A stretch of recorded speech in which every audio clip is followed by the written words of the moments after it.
Arun, it's a pleasure to welcome you. Thank you. You're from IIT Bombay, teaching at Stanford. You head the Energy Institute there. It'd be interesting to learn, how the alma mater, which is going back to IIT Bombay, contributes to the making up of somebody like you.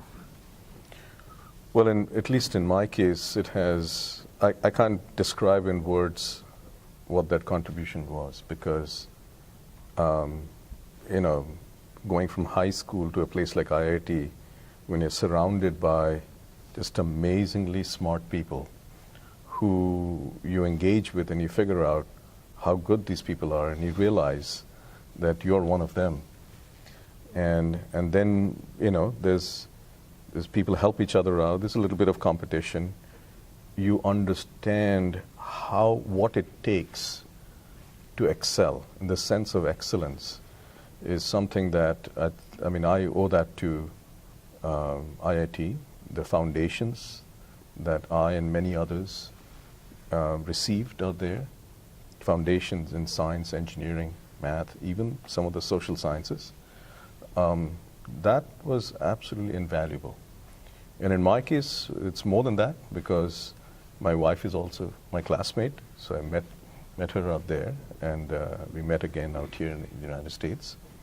And so there's a longer, there's a deeper connection than just the academics and my other friends that I've gotten who are my friends for life. So it has played that's why I can say with words, but it doesn't quite describe the importance in my life. Arun, as we all know, IIT doesn't need introduction anywhere in the world, especially not certainly in the US. But I'm trying to understand, because you are here, you are a faculty here at one of the prestigious universities in the whole world. When you look at campuses now in India, now we have a lot more IITs than when you were a student.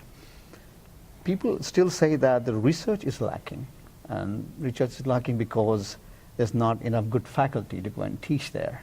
We prefer to stay back here and take up jobs or take up assignments, etc. How do you think we can fill that particular gap? I think that, first of all, there is research going on in the IITs at the master's and PhD level. But the question really is, can that be amplified in some way? And that takes time. There's a variety of factors that go into it. It's a cultural issue. It's a mindset of how far you can push the boundaries, whether you accept today's dogmas and paradigms as the given truth, or can you question them? And those are cultural issues. It needs talent to come and spend time. It needs the right mentorship from the faculty. It needs resources. It needs laboratory facilities, infrastructure, scientific infrastructure. And it needs, after you finish your research, and it needs the value of that ecosystem. They need to value research.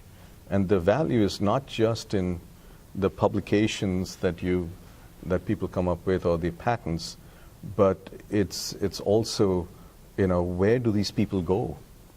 Some people go to the industry.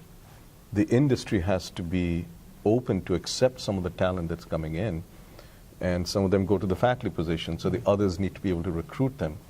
So it's not an institutional issue. It is certainly IIT Bombay is focusing on that, but it's rather broadly an issue for all of India.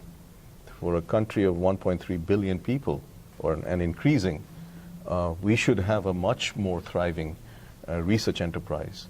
But we already have. There's a good start. There are various terrific institutions, not just IIT Bombay, but TIFR and many other places, and Indian Institute of Science. And so now all of them have to rise at the same time. So that's, I think, it takes time to work, but I think the resources seem to be certainly there. But it's more of an ecosystem that needs to grow with it. I want to understand, so I'd appreciate if you can take a couple of examples. Since you are at Stanford, you understand it much better than many of the people. Like you said, research is going on, But what do you think makes us as Indians, when we come here, thrive? And how then, are there some parallels I'm sure we can draw? And there are some lessons that we can learn and replicate that in India. So we can take an example each in terms of parallel and the lesson that we can import.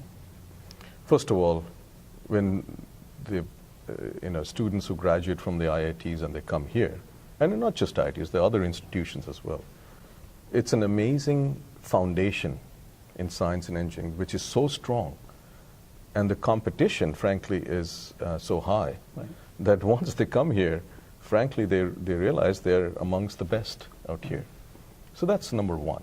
And that strong foundation is where IIT Bombay and many other institutions provide. The second is that people who come here are in general entrepreneurial. And entrepreneurial not just in the business sense, in general. I mean, you leave a country of your motherland and you come here and you come with a couple of suitcases and you start off from scratch, frankly. Absolutely. And you settle down out here. And that entrepreneurial spirit, whether it's in academia, whether it's in business, whether it's in government, they're figuring it out. And the combination of the two is an amazing combination, first of all. But the people who do engineering, science and engineering, I always tell my students in my class that 20 years from now, many of them will not be in engineering. Right? They'll be in business, they'll be in, maybe some of them are in law and this, that. So what is it about engineering that is so helpful? And it is about looking at a challenge or a problem holistically as a system, breaking it down into small little pieces, solving them, putting it all together, and then coming up with some solutions. So it's problem solving.